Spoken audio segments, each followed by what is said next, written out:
Hi నమస్తే, welcome to our channel. Macherla నియోజకవర్గం మాజీ ఎమ్మెల్యే పిన్నెల రామకృష్ణారెడ్డి అతని తమ్ముడు వెంకటరెడ్డి అయితే హత్య కేసులో ఇరుక్కున్న పరిస్థితి అయితే ఇప్పుడు ఏర్పడింది. వారిపై ఎవరైతే టీడీపీకి సంబంధించిన జిలిశెట్టి బ్రదర్స్ వెంకటేశ్వరరావు, కోటేశ్వరరావు దారుణ హత్య ఘటనలో వాళ్ళిద్దరిని కూడా A6, A7 గా అయితే పోలీసులు చేసిన పరిస్థితి. వారిపై అయితే హత్య కేసు ఇప్పటికే నమోదైంది. వారి గురించి అయితే పోలీసులు వెతుకుతున్న పరిస్థితి. గతంలో గమనిస్తే ఎవరైతే ఈ రామకృష్ణారెడ్డి మాజీ ఎమ్మెల్యే ఉన్నారో ఆ సోదరుడు వెంకటరామరెడ్డి అయితే పరారీలో ఉన్నారు. గత కూటమి ప్రభుత్వం వచ్చిన నాటి నుంచి కూడా ఆయన ఎక్కడ కూడా నియోజకవర్గంలో కనబడిన పరిస్థితి ఉందంటూ కూడా చెప్తున్న పరిస్థితి ఉంది. ఈ నేపథ్యంలోనే ఆయన సుమారు 12 కేసుల్లో ఆయన ముద్దాయిగా ఉన్నట్లయితే తెలుస్తోంది నిందితుడిగా.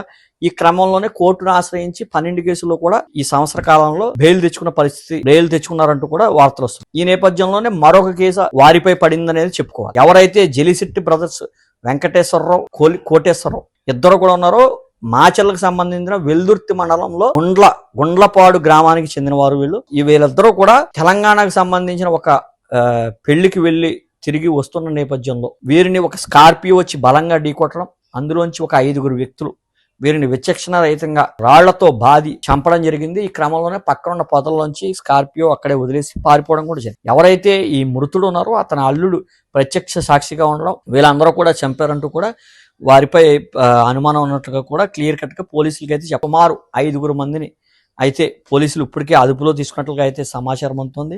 అధికారికంగా పోలీసులు ప్రకటించినప్పటికీ కూడా 5 వ్యక్తులను అయితే అదుపులో తీసుకున్నారు. A6 గా A7 గా పిన్నెల రామకృష్ణారెడ్డి అతని సోదరుడు వెంకటరామరెడ్డిని కూడా చేర్చినట్లుగా అయితే మనకు సమాచారం అందుతుంది. వీర ప్రోద్బలంతోనే ఆ హత్యకు ఒడిగట్టినట్టుగా అయితే ప్రస్తుతం మనకి ఉన్న సమాచారం ప్రకారం చెప్తున్న పరిస్థితి. ఎవరైతే వెంకటేశ్వరరావు, కోటేశ్వరరావు వీరి మర్డర్ కేసులో వీళ్ళిద్దరిపై కూడా ఇప్పటికీ కేసు నమోదైంది. అదేవిధంగా చూసుకుంటే ఈ గుంట్లపాడుకు సంబంధించిన మరొక టీడీపీ కార్యకర్త గతంలో తోట చంద్రయ్యను కూడా అతి కిరాతకంగా పేక కోసి చంపిన పరిస్థితి. ఆ కేసులో కూడా వైసీపీకి సంబంధించిన ఎంపీపీ ఉన్నట్లుగా అయితే కూడా అక్కడ పోలీసులు కేసు నమోదైనట్టుగా తెలుస్తుంది. హత్యలన్నిటికీ కూడా గుంట్లపాడు గ్రామానికి సంబంధించిన ఈ హత్యలన్నిటికీ కూడా ప్రధానంగా జరగడానికి మాజీ ఎమ్మెల్యే రామకృష్ణారెడ్డి అతని సోదరుడు కీలకంగా వ్యవహరిస్తున్నారంటూ కూడా ఆరోపణలు వినిపిస్తుంది. ఎవరైతే వీళ్ళిద్దరూ ఉన్నారో అక్కడ టీడీపీ ఆధిపత్యం ఎక్కువగా ఉండడంతో ఖచ్చితంగా దాన్ని వైసీపీకి హస్తగతం చేసుకోవాలని గతంలో కూడా కొంతమంది కాంగ్రెస్ లో ఉన్న వ్యక్తుల్ని టీడీపీలోకి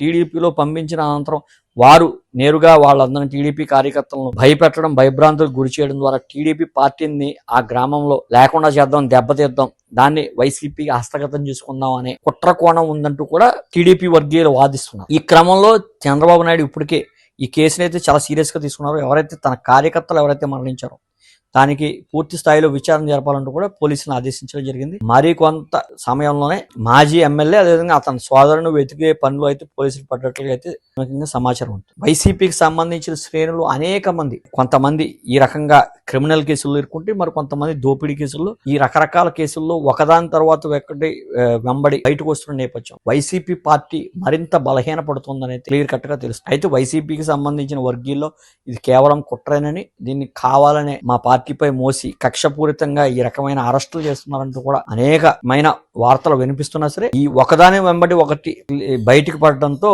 వైసీపీ శ్రేణుల్లో అయితే భయం పుట్టుకుందని చెప్పాలి. మీ అభిప్రాయాన్ని కూడా దీన్ని కామెంట్ చేయండి. Thank you.